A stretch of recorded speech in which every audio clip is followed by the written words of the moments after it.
Hi guys, welcome back to my channel. I hope you doing well. So friends, आज हम आपको दो twin sisters की ऐसी कहानी दिखाने जा रहे हैं जहां डेस्टिनी एक अनोखा गेम खेलती है। एक सिस्टर फेम और लग्जरी में जी रही होती है, जबकि दूसरी पॉवर्टी में अपनी जिंदगी गुजार रही होती है। ऐसा क्या होता है कि पुअर सिस्टर को रिच सिस्टर की जगह लेनी पड़ती है? तब उसकी लाइफ में कौन कौन से चैलेंजेस आते हैं और उसकी जिंदगी कैसे बदलती है, ये जानने के लिए आइए चलते हैं ड्रामा की ओर। ड्रामा की शुरुआत होती है। हम ड्रामा की मेल लीड गूजने को देखते हैं, जो कि गू ग्रुप का प्रेसिडेंट होता है। फिर हम ड्रामा की फीमेल लीड ये जीकिंग को देखते हैं, जो कि डिलीवरी का काम करती है। वो गलती से गू से टकरा जाती है। गू का असिस्टेंट माँ उसे पकड़ लेता है और डांटने लगता है। तभी गू को उसके नेक पर एक निशान दिखता है, जिससे उसे 5 साल पहले की बात याद आती है, जब वो पानी में डूब गया था और इसी लड़की ने उसकी जान बचाई थी, क्योंकि उसके नेक पर भी ऐसा ही मार्क था। फिर झींकिंग रुमाल से साफ करते हुए माफी मांगती है, लेकिन असिस्टेंट माँ उसे धकेल देता है और छूने से मना करता है। फिर जीकिंग उनसे माफी मांगकर चली जाती है, लेकिन उसका स्कॉफ वहीं छूट जाता है, जिसे उठाकर गू रख लेता है। असल में जीकिंग वहाँ मेडिसिन डिलीवर करने आती है। वो मेडिसिन देकर जा ही रही होती है कि उसे एक लड़की पकड़ लेती है और कहने लगती है, मेरी मदद करो। आज रात मुझे रूम 777 में जाकर मिस्टर गू को खुश करना है, लेकिन मेरी स्टमक प्रॉब्लम फिर से हो रही है। मैं तुम्हें 5,000 युएन दूंगी, तुम मेरी जगह जाकर थोड़ी ड्रिंक कर लेना, ओके? असल में जीकिंग की मॉम बीमार होती है, इसीलिए वो ये काम करती है। इतने पैसे सुनकर वो सोचती है कि इलाज में थोड़ी मदद मिलेगी और करने के लिए मान जाती है। फिर वो तैयार होकर गू के रूम में चली आती है। असिस्टेंट माँ उसे देखकर कहता है, अभी तो डिलीवरी का काम कर रही थी, अब ये काम करने आ गई। फिर वो उसे पास में बैठाता है और ड्रिंक पीने को दे देता है। जीकिंग आंख बंद करके ड्रिंक कर लेती है। फिर दोबारा माँ उसकी ड्रिंक में कुछ मिलाकर जबरदस्ती पिलाने लगता है, लेकिन गू उसे रोकते हुए वो ड्रिंक खुद भी पी लेता है। धीरे धीरे माहौल रोमांटिक होने लगता है और दोनों एक दूसरे के और करीब आने लगते हैं। फिर सुबह होती है। जीकिंग जागकर पछताने लगती है और वहां से चली जाती है। बाहर आते ही पीछे से एक बंदा उसे पकड़ लेता है और उसे कहीं ले आता है। जीकिंग जब आंखें खोलती है तो देखती है कि उसके सामने उसकी जुड़वा बहन शेन जियान होती है। असल में ये जियान 10 साल पहले जीकिंग और माँ से अलग हो गई थी, लेकिन अब वो एक सक्सेसफुल स्टार बन जाती है। असल में वो प्रेग्नेंट होती है और पब्लिक फिगर होने के नाते वो न्यूज बाहर नहीं पता लगने देना चाहती। इसीलिए वो चाहती है कि जब तक बच्चा पैदा न हो जाए तब तक जीकिंग उसकी जगह ले ले। शुरू में जीकिंग ऐसा करने के लिए मना कर देती है, लेकिन जियान बदले में उसकी माँ के इलाज का सारा खर्चा उठाने को तैयार हो जाती है। इसीलिए जिंकिंग ऐसा करने के लिए मान जाती है और उसे बताती है कि आज रात की पार्टी में भी तुम्हें जियान बनकर हैंडल करना है। फिर हमें अगला सीन पार्टी का दिखाया जाता है, जहां गू को उसका असिस्टेंट झाओ बता रहा होता है कि कल रात जो लड़की आपको मिली थी वो फेमस एक्ट्रेस शन जियान थी। असल में उसे दोनों बहन के जुड़वा होने का पता नहीं होता। इस वजह से वो जीकिंग को जियान समझ लेते हैं। फिर तभी वहाँ पर झिंकिंग जियान बनकर आ जाती है। सब लोग उसकी खूबसूरती के दीवाने हो जाते हैं, लेकिन झिंकिंग का पैर फंस जाता है और वो गिरने ही वाली होती है कि मिस्टर गू उसे पकड़ लेते हैं। ये लू जिलिन होती है और ये भी एक स्टार होती है, लेकिन जियान की पॉपुलैरिटी देखकर वो उससे बहुत जलती है। इसीलिए वो जाकर जीकिंग के ऊपर ड्रिंक गिरा देती है। जीकिंग उसे समझ जाती है कि वो उसकी बहन की कॉम्पिटिटर है। जिलिन कहती है, गू का स्पोक्स पर्सन सिर्फ मैं बनूंगी शेन, तो तुम कोशिश मत करो। झिंकिंग कहती है, सहयोग दोनों पार्टियों की चॉइस होती है, तुम्हारा तरीका दुर्जेय है और गू तुम में इंटरेस्ट नहीं लेगा। जिलिन जवाब देती है, अगर मैं नहीं बन सकती तो तुम कैसे बनोगी, वो भी किसी और के साथ सोकर? ये सुनकर झिंकिंग गुस्सा होती है और कहती है, ये रिडिकुलस है, अपना मुंह बंद करो। तभी वहाँ पर गू आकर कहता है, मैं सबको अनाउंस करना चाहता हूँ कि मिस शेनजियान गू ब्रांड की अगली क्वार्टर की स्पोक्स पर्सन होंगी और मिस लू उनकी सोच गू ब्रांड के कॉन्सेप्ट से मैच नहीं करती। वो कभी गू के साथ कोऑपरेट नहीं करेंगी। ये सुनकर जिलिन चली जाती है और झिंकिंग भी सफाई करने वॉशरूम चली जाती है। वो जैसे ही बाहर आने लगती है, वहाँ उससे गू मिल जाता है। गू कहता है, मिस शेन, आप मेरे साथ सोने के बाद भाग गई, क्या आप रिस्पॉन्सिबिलिटी नहीं लेना चाहती? झिंकिंग कहती है, मुझे समझ नहीं आ रहा कि आप किस बारे में बात कर रहे हैं। तभी उसे उसकी असिस्टेंट आवाज लगाने लगती है। वो चली जाती है। झाओ आकर गू को बताता है, मुझे मिस शेन का बैकग्राउंड पता चला है। उनके पेरेंट्स कई साल पहले डिवोर्स ले चुके हैं। उनकी एक ट्विन सिस्टर भी है, एक अपनी माँ के साथ रहती है। उसका नाम है ये जिचिंग, लेकिन दोनों का 10 साल से ज्यादा से कोई कांटेक्ट नहीं है। फिर गू समझ जाता है कि ये जीकिंग है। फिर हम देखते हैं कि असिस्टेंट फेंग उसे जियान का साइन करना सिखा रही होती है क्योंकि आज उसे कॉन्ट्रैक्ट साइन करना था। फिर हम अगले सीन में देखते हैं गू ग्रुप में एक प्रोडक्ट लॉन्च होता है तो उसी में गू जिंकिंग को लेकर आता है। तभी जीकिंग को लेकर एक न्यूज वायरल होने लगती है कि कल रात जीकिंग शराब पी रही थी। ये देखकर जीकिंग डर जाती है। गू कहता है घबराओ मत, ये सब मुझ पर छोड़ दो। फिर वो उसे स्टेज पर साथ में लेकर आता है और सबको बताता है कि वो वीडियो किसी ने जानबूझकर एडिट किया है। मिस शेन मेरे साथ नाइट क्लब आई थी और मैं आज ये अनाउंस करना चाहता हूँ 3 महीने बाद मेरी एंगेजमेंट मिस शेन से होगी। असल में गू ऐसा इसलिए बोलता है ताकि ये न्यूज ट्रेडिंग में चली जाए और उसके कंपनी के शेयर्स बढ़ जाए। फिर हम देखते हैं कि गू जीकिंग को अपने घर ले आता है और जाते जाते उसका स्कॉफ वापस करने लगता है, लेकिन जीकिंग कहती है ये मेरा नहीं है। तभी एक पपराजी उनकी छुपकर फोटो खींचने लगता है। असल में गू ने जीकिंग को सिर्फ रिलेशनशिप में रहने की एक्टिंग करने को कहा था, इसीलिए वो बताता है ये लोग पूरी तरह हमारे रिलेशनशिप पर बिलीव करें, इसीलिए हमें शो करना होगा। उन्हें दिखाने के लिए फिर वो दोनों किस करने लगते हैं। फिर हम देखते हैं कि जीकिंग बैठे बैठे सोच रही होती है कि किस तरह वो अपनी बहन से अलग हो जाते हैं। हमें फ्लैशबैक दिखाया जाता है जब उसके मॉम डैड लड़ रहे होते हैं, उनका डाइवोर्स हो जाता है। डैड उन्हें किसी भी एक को साथ में ले जाने को कहते हैं। फिर जीकिंग उनके साथ में जाने के लिए रेडी हो जाती है। फिर हम अगले सीन में देखते हैं कि जीकिंग नींद में अपने बेडरूम की जगह गू के बेडरूम में आ जाती है और उसके साथ सो जाती है। गू को समझ नहीं आ रहा था वो ऐसा क्यों कर रही है। फिर जब सुबह होती है तो जीकिंग जागती है तो सोचती है कि वो गू के बेड पर कैसे आ गई। फिर वो उठकर चली जाती है। फिर हम अगले सीन में देखते हैं कि झाओ गू को आकर बताता है उनकी कल रात को फोटो ट्रेडिंग पर है। कंपनी के बाहर रिपोर्टर्स इंटरव्यू के लिए इंतजार कर रहे हैं। गू कहता है पब्लिसिटी बढ़ाने के लिए मैं चाहता हूँ सबको पता चले कि मैं जिस औरत से प्यार करता हूँ वो है ये जिचिंग। फिर इधर हम देखते हैं कि जीकिंग डिलीवरी ले रही होती है कि डिलीवरी बॉय उसे पहचान लेता है। वो कहता है मैं सोच रहा था कि तुमने अचानक डिलीवरी क्विट क्यों कर दी, असल में तुम किसी की रखैल बनकर रह रही हो। जीकिंग कहती है तुम मुझे पहचान नहीं रहे हो, मैं वो नहीं हूँ जो तुम समझ रहे हो। फिर वो उसका हाथ पकड़ लेता है और कहता है मैंने ही तुम्हें डिलीवरी इंडस्ट्री में लाया था, जब तक तुम मुझे रिपे नहीं कर देती मैं तुम्हें जाने नहीं दूंगा। जीकिंग कहती है मेरा एक फियांसे है, अगर मैंने उसे बुला लिया तो तुम्हें तुरंत निकाल देगा। वो कहता है फियांसे, मैं देखना चाहता हूँ कि तुम्हारे जैसी गरीब लड़की में मुझसे अलावा और कौन इंटरेस्ट रखता है। फिर वो गू को कॉल लगा देती है और उसे सब बात बताती है। फिर कहती है मेरा फियांसे आ रहा है, तुरंत निकल जाओ वरना। लेकिन वो नहीं मानता और उसका हाथ पकड़कर ले जाने लगता है। जीकिंग उसे धकेल देती है और उस पे पॉट फेंक कर भी मारती है। फिर वो जीकिंग के साथ जबरदस्ती करने लगता है। तभी वहाँ पर गू आ जाता है और आकर उसे दूर करता है।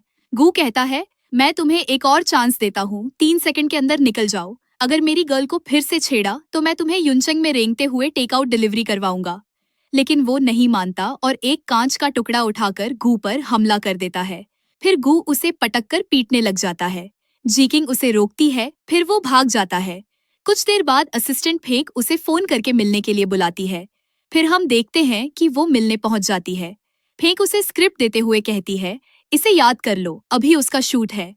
लेकिन जीकिंग बताती है कि उसे एक्टिंग नहीं आती। फेंक कहती है आपकी सिस्टर की भी एक्टिंग स्किल्स इतनी अच्छी नहीं है। फिर वो पूछती है ये लंच बॉक्स किसके लिए है। जीकिंग बताती है मिस्टर गू के लिए ले जा रही हूँ। फेंक कहती है अच्छा मूव है, मिस्टर गू को खुश करने की कोशिश करो ताकि तुम्हारी सिस्टर का करियर स्मूथ हो जाए। फिर वो गू को लंच पकड़ा देती है और बताती है कि कुछ दिनों के लिए उसे बाहर जाना होगा, उसका शूट है। फिर वो चली जाती है। उसके जाते ही गू किसी को कॉल करके कहता है कि सेफ्टी के लिए जीकिंग के साथ कुछ लोगों को भेज दो। फिर हम देखते हैं कि जी बैठकर अपनी स्क्रिप्ट पढ़ रही होती है कि वहां जिलिन आ जाती है। वो कहने लगती है अब गू ग्रुप की स्पोक्सपर्सन होने के बावजूद भी तुम्हें ये छोटी सी सैलरी चाहिए और शूट पे मेरे से अच्छे से पेश आना। डायरेक्टर चेन मुझे पसंद करते हैं, अगर तुमने मुझे प्रोवोक किया तो मैं तुम्हें सेट पर ऐसी जिंदगी दूंगी जो मौत से भी बुरी होगी। जी कहती है मैं एक्टर हूँ, मैं यहाँ अपनी ड्यूटी निभाने और काम पूरा करने आया हूँ, मैं तुम्हारी इमेजिनरी एनिमी नहीं हूँ और ना ही कॉम्पिटिटर बनना चाहती हूँ। फिर वो उसे इग्नोर करके जाने लगती है कि वो उसे मारने के लिए हाथ उठा देती है। तभी वहां पर डायरेक्टर चेन भी आ जाते हैं। उसको फेंक कहती है कि जी उसे परेशान कर रही है, लेकिन डायरेक्टर चेन उसे ही डांटने लगते हैं और कहते हैं मैंने क्लियरली मॉनिटर पर देखा है, झगड़ा तो तुमने शुरू किया था, अभी शेन से माफी मांगो। लेकिन वो मुंह घुमा लेती है। डायरेक्टर चेन कहते हैं कोई बात नहीं, आप बड़े आदमी हो, दिल में बात मत रखना। आज की घटना मिस्टर गू को मत बताना वरना उन्हें चिंता होगी। गू जिन्ही ने हमारी ड्रामा में बहुत पैसे इन्वेस्ट किए हैं। असली बात यह है कि हमें शांति से पैसा कमाना है। फिर वो जिलिन को लेकर चले जाते हैं। थोड़ी देर बाद हम देखते हैं कि जी एक क्लीनर से पूछती है, यहाँ शूट होने वाला था, सब कहाँ गए? वो बताता है कि शूट की लोकेशन चेंज हो गई है, आप अभी तक गई नहीं। असल में जिलिन ने उसका फोन लेकर मैसेज डिलीट कर दिया था जिसमें दूसरी लोकेशन पर पहुंचने का मैसेज आया था। फिर शूट शुरू होने में कुछ ही टाइम बचा होता है और जाने के लिए कोई गाड़ी भी नहीं होती। इसीलिए जी को एक बाइक दिखती है। वो उस बाइक से ही शूट लोकेशन पर पहुंच जाती है और टाइम से 5 मिनट पहले ही पहुंच जाती है। फिर जी फोन पर बात कर रही होती है कि देखती है डायरेक्टर चेन जिलिन के कमरे में जा रहे होते हैं। जी देखती है कि जिलिन और डायरेक्टर दोनों पास आ रहे होते हैं। असल में डायरेक्टर चेन मैरिड होते हैं, फिर भी वो ये सब काम करते हैं। जी चुपके से उनकी वीडियो बना लेती है। फिर हम अगले सीन में देखते हैं कि जी का एक्शन सीन शूट हो रहा होता है कि उसके कूदते ही रस्सी टूट जाती है। जी तेजी से नीचे गिरने लगती है कि वहां पर गू आ जाता है और उसे बचा लेता है, लेकिन उसके हाथ पर चोट आ जाती है। डायरेक्टर असिस्टेंट पर गुस्सा करने लगता है। जी वहां की सीसीटीवी चेक करने को कहती है, लेकिन वो बताते हैं कि यहाँ के सीसीटीवी खराब है। तभी सिक्योरिटी एक बंदे को पकड़ कर लाते हैं। जी उसे देखकर कहती है, इसी ने तो मेरी वायरिंग चेक की थी। फिर एक बंदा उसका फोन निकालता है, लेकिन वो उसे धक्का देकर फोन तोड़ देता है। असल में ये सब करवाने के पीछे जिलिन का हाथ था। फिर हम देखते हैं कि डॉक्टर जी का चेकअप कर रही होती है। डॉक्टर बताती है कि वो बिल्कुल ठीक है। गू जी से पूछता है, ऐसे सीन जरूरी है क्या फिल्म के लिए? जी बताती है कि मेरे बस 5 सीन्स बचे हैं, जैसे ही रैप अप होगा मैं घर चली जाऊंगी। गू कहता है, मैं आज सबको वार्निंग दे दूंगा, क्रू में किसी की हिम्मत नहीं होनी चाहिए ट्रबल करने की, अगर कुछ हो तो मुझे तुरंत बताना। फिर वो चला जाता है। कुछ देर बाद गू जा रहा होता है, तभी वो एक बंदे को कहता सुनता है कि ठीक है, इस बार शेंजियान वापस नहीं आ पाएगी। वो जिलिन से बात कर रहा होता है। तभी गू उसे पकड़ लेता है। फिर थोड़ी देर बाद हम देखते हैं कि जिलिन जी के कमरे में ड्रिंक लेकर आती है। वो जी से कहती है कि अभी तक जो कुछ भी हुआ उसके लिए माफी मांगने आई है। जी उसे अंदर आने देती है। असल में इसमें भी जिलिन की कोई चाल होती है। जिलिन कहती है, ये मेरी पसंदीदा 1982 की रेड वाइन है, फीमेल लीड का सफलतापूर्वक शूटिंग कंप्लीट करने के सेलिब्रेशन में टेस्ट कर लो। जी कहती है, रेड वाइन से याद आया, मिस लू के पास एक बहुत प्रेशियस डायमंड ब्रेसलेट है, क्या मैं देख सकता हूँ? फिर वो कहती है, ठीक है, मैं अभी लेकर आती हूँ। उसके जाते ही जी ड्रिंक बदल देती है। फिर वो ब्रेसलेट लेकर आ जाती है और जी को भी दिखा देती है। फिर दोनों ड्रिंक कर लेते हैं। कुछ देर बाद वहां पर पपराजी आ जाते हैं। वो उन्हें शूट करने लगते हैं। वो देखते हैं कि जिलिन अपने किसी क्रू मेंबर के साथ सोई हुई है। तभी वहां पर डायरेक्टर चेन भी आ जाता है। वो जिलिन को इस हालत में देखकर चौंक जाता है। जिलिन कहती है, डायरेक्टर मैंने कुछ भी नहीं किया, जियान ने मुझे फंसाने की कोशिश की है। तभी वहां पर जी भी आ जाती है। वो कहती है, डायरेक्टर चेन, सब कुछ तो आपने अपनी आंखों से देखा, इसने क्रू का डिसिप्लिन खराब किया है, ऐसे लोगों को बैन कर देना चाहिए। लूजिलिन, तुमने बार बार मुझे फ्रेम किया और खुद ही मुसीबत में पड़ गई, अब इधर उधर लोगों पर इल्जाम मत लगाओ। फिर डायरेक्ट कहता है, मिस शेन, आप ये बात पब्लिक मत करो, दोनों पार्टीज के लिए अच्छा नहीं होगा। फिर वो धमकी देता है, अगर नहीं माने तो मैं इन पापराजी को पैसों से खरीद लूंगा और उल्टा तुम पे ही केस कर दूंगा कि तुमने ही ये सब करवाया है।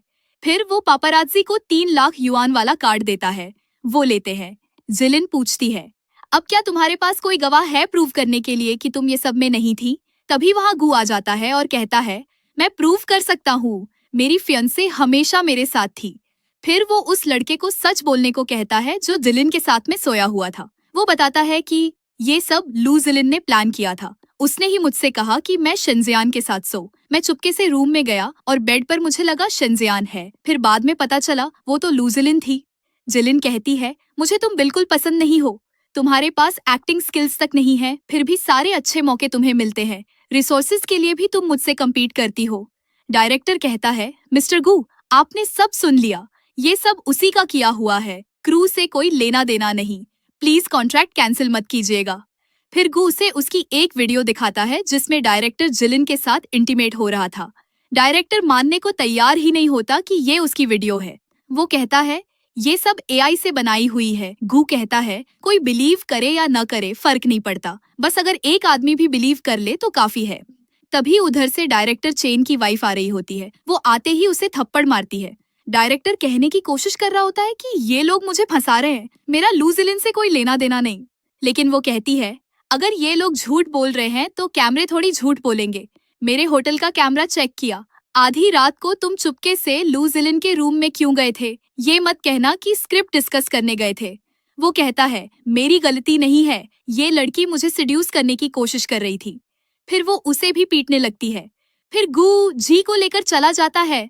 घर पे आते ही जी को उसकी बहन जियान का कॉल आता है। वो जी को जिलिन से पीछा छुड़ाने के लिए धन्यवाद कर रही होती है क्योंकि वो उससे बहुत परेशान थी। फिर वो कहती है, लेकिन याद रखना, शनजियान की आइडेंटिटी मेरी है, तुम्हारी नहीं। स्टैंड इन रहकर ये मत भूल जाना कि तुम कौन हो। और हाँ, कल एक फिल्म और टीवी एक्सचेंज मीटिंग है। वहाँ पूरे सर्कल के बड़े लोग और इन्वेस्टर्स होंगे।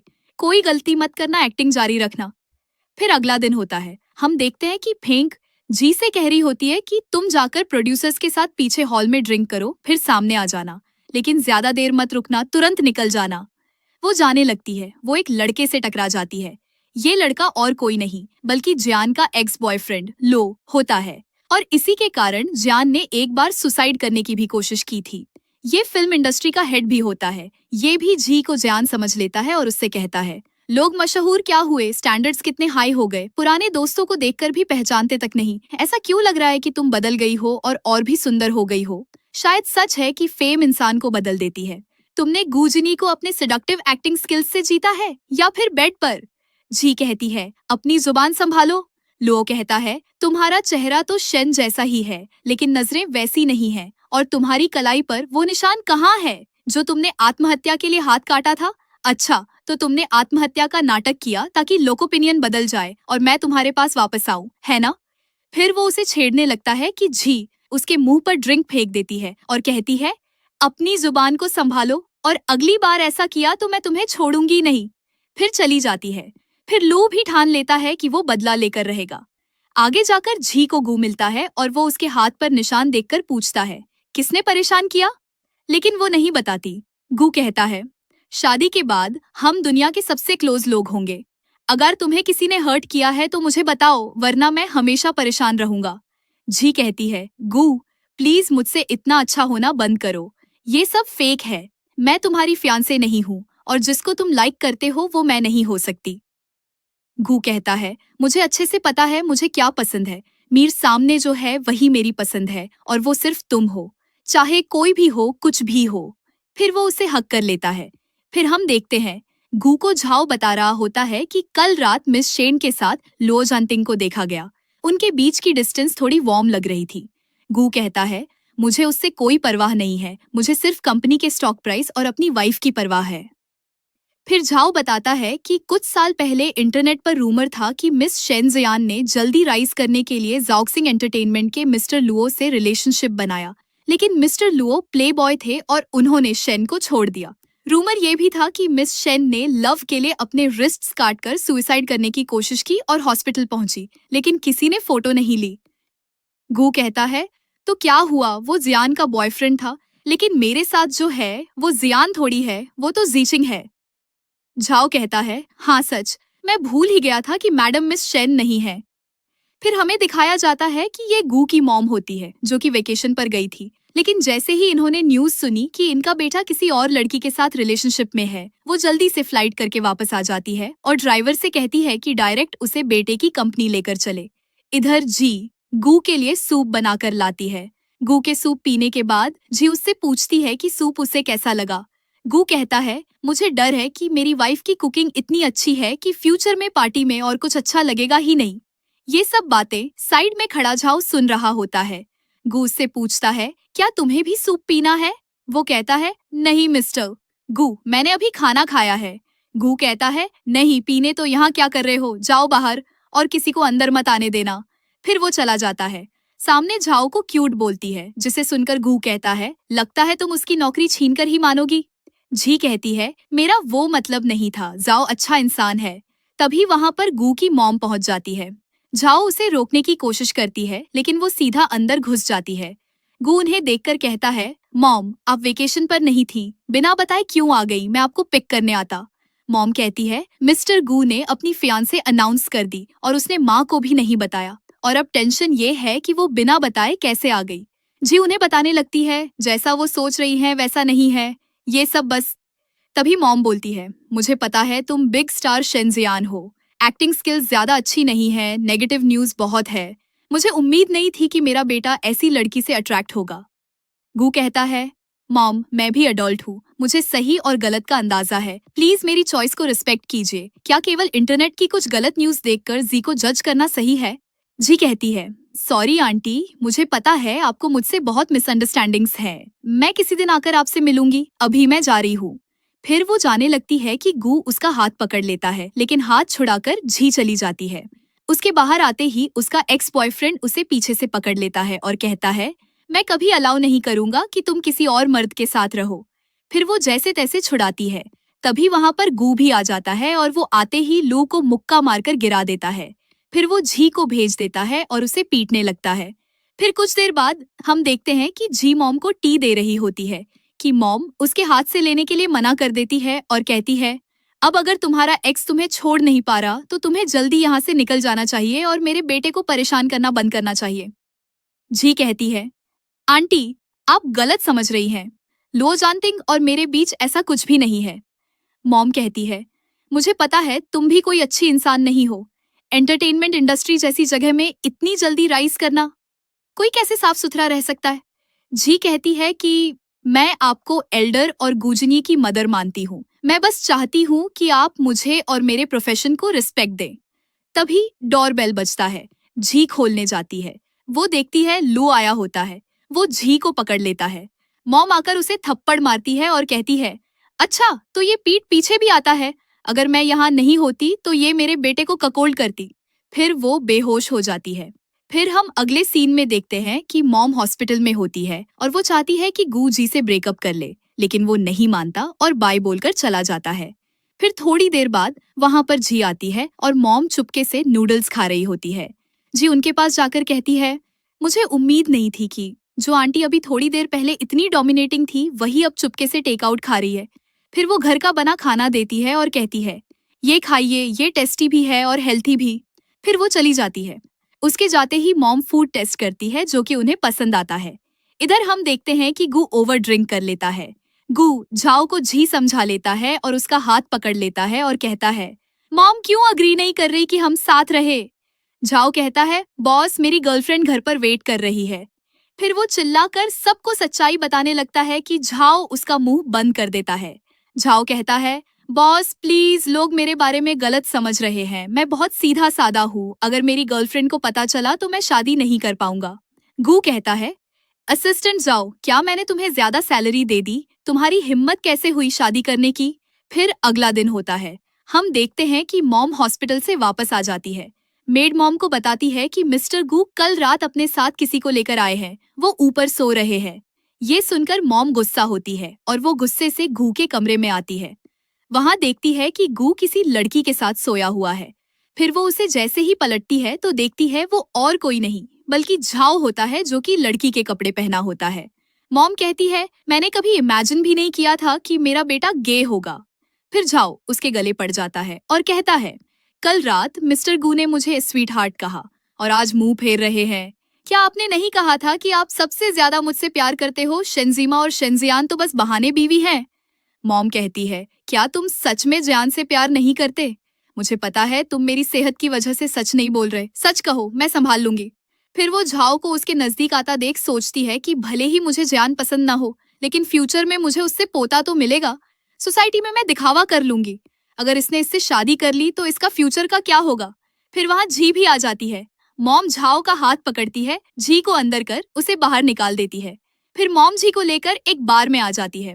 मॉम कहती है, तुम्हें घर में आने दिया इसका मतलब ये नहीं कि मैंने तुम्हें डॉटर इन लॉ मान लिया। जी कहती है, चलो इन सब बातों को छोड़ो, हम आए हैं मजे करने, चलो मैं आपके साथ ड्रिंक करती हूँ।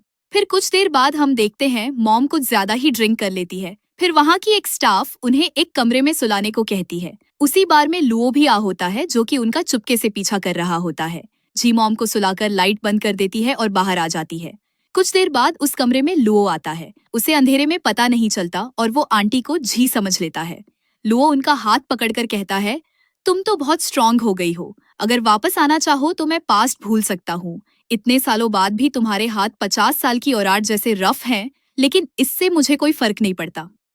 फिर वो किस करने लगता है कि आंटी उठ जाती है और उसे थप्पड़ मारती है। आंटी कहती है, अच्छा तो तुम शेंजियान पर इविल इंटेंशंस रखते हो और अब मुझे इम्प्रेस करने की कोशिश कर रहे हो। सच में भूखे हो तुम। लो कहता है, मैं भूखा नहीं बल्कि अंधा हूँ। मैं तुम्हारे जैसी ओल्ड वुमन को कैसे पसंद कर सकता हूँ। ये सुनकर आंटी उसके पीछे पड़ जाती है, लेकिन वो भाग जाता है। फिर झी कहती, आइए मैं आपको घर छोड़ देती हूँ। फिर अगला दिन होता है। हम देखते हैं कि जी और गू किस कर रहे होते हैं कि मॉम उनके कमरे में घुस जाती है। मॉम उन्हें ऐसे हालत में देखकर चिल्ला देती है। वो दोनों भी मॉम को देखकर चिल्ला पड़ते हैं। फिर हम देखते हैं कि गू कह रहा होता है कि मॉम, आपको पता होना चाहिए कि हम शादी जरूर करेंगे। मॉम कहती है, मैं अग्री नहीं करती। जी पूछती है, आंटी मुझे क्या करना होगा ताकि आप एक्सेप्ट करो। आंटी कहती है, तो तुम एंटरटेनमेंट इंडस्ट्री छोड़ दो और घर पर पति और बच्चों का ध्यान दो। जी कहती है, नहीं मैं ये जॉब नहीं छोड़ सकती। आजकल औरत को काम करना जरूरी होता है, वरना वो खुद को खो देती है। फिर मॉम उसका हाथ पकड़कर ले जाने लगती है। घू पूछता है, अब आप जीजी को कहाँ ले जा रही हैं? मॉम कहती है, मैं उसे हर्ट थोड़ी करूंगी। तुम इसे इतना पसंद करते हो और देखो ये बड़ी एक्ट्रेस कितने पुराने कपड़े पहनती है। अगर मैंने इसे ज्वेलरी ना दिलाई तो लोग कहेंगे मैं अपनी डॉटर इन लॉ को टॉर्चर करती हूँ। चलो स्टोर चलते हैं। फिर मॉम उसे ढेर सारे सामान दिलाती है। तभी एक बंदा कॉल करके लुओ को झी की लोकेशन बताता है। लू कार लेकर आता है और झी को खत्म कर देने का फैसला करता है। मॉम जैसे ही रोड क्रॉस करने लगती है, लू की कार उन्हें ठोकने ही वाली होती है कि झी उन्हें धकेल कर खुद सामने आ जाती है और कार से टकरा जाती है। मॉम उसे हॉस्पिटल ले आती है। कुछ देर बाद जैसे ही कोई पेशेंट बाहर आता है, मॉम को लगता है ये झी है, लेकिन ये वो नहीं होती। मॉम उसे झी समझकर कहती है, इसका चेहरा इतना टाइटली क्यों ढका है? कहीं चेहरा खराब तो नहीं हो गया? वो एक एक्ट्रेस है, माना एक्टिंग स्किल्स एवरेज थी, लेकिन लुक्स अच्छे थे और पर्सनालिटी भी अच्छी थी। डॉटर इन लॉ बनने लायक तो थी ही। तभी पीछे से झी आकर कहती है, आंटी क्या आप सच कह रही है? नर्स कहती है, मैं आपसे कब से कह रही हूँ ये वो नहीं है जिसके बारे में आप कह रहे हो। आंटी कहती है, मैं उस लो को छोड़ूंगी नहीं। गू बताता है कि वो ऑलरेडी अरेस्ट हो चुका है। फिर अगले सीन में हम देखते हैं कि जी गू से मिलने ऑफिस आती है कि तभी वहाँ एक और लड़की की एंट्री होती है। ये लड़की गू का बचपन का प्यार होती है। इसका नाम बाई यिंगनिंग होता है। बाई गू के पास आने लगती है, लेकिन गू उसे बताता है कि जी उसकी फियांसे है। तुम्हें उसे सिस्टर इन लॉ बुलाना चाहिए। बाई कहती है, लेकिन अभी शादी नहीं हुई है। फिर वो चली जाती है। गू जी को बताता है कि ये अंकल बाई की डॉटर है, जो गूस के पार्टनर है। अब्रॉड डिजाइन पड़ी है। मैंने उसे बुलाया है ताकि वो तुम्हारे साथ मिलकर एक आउटफिट डिजाइन करे, जिसमें तुम स्पोक्स पर्सन और मेन मॉडल रहो। जी कहती है, ठीक है मैं कोऑपरेट करूंगी। पीछे खड़ी बाई सब कुछ सुन रही होती है। वो कहती है, गू सिर्फ मेरा है, कोई उसे मुझसे छीन नहीं सकता। शंजन तुम बस अब देखती जाओ, मैं तुम्हारे साथ आगे आगे क्या क्या करती हूँ। फिर ये एपिसोड यही खत्म हो जाता है। तो दोस्तों क्या लगता है, क्या बाई इन दोनों को अलग कर पाएगी या फिर असली जान वापस आ पाएगी? इसका अगला एपिसोड देखने के लिए कमेंट में पार्ट 2 जरूर लिखें और चैनल को भी सब्सक्राइब कर लें ताकि जब मैं पार्ट 2 अपलोड करूं तो आपके पास नोटिफिकेशन आ जाए।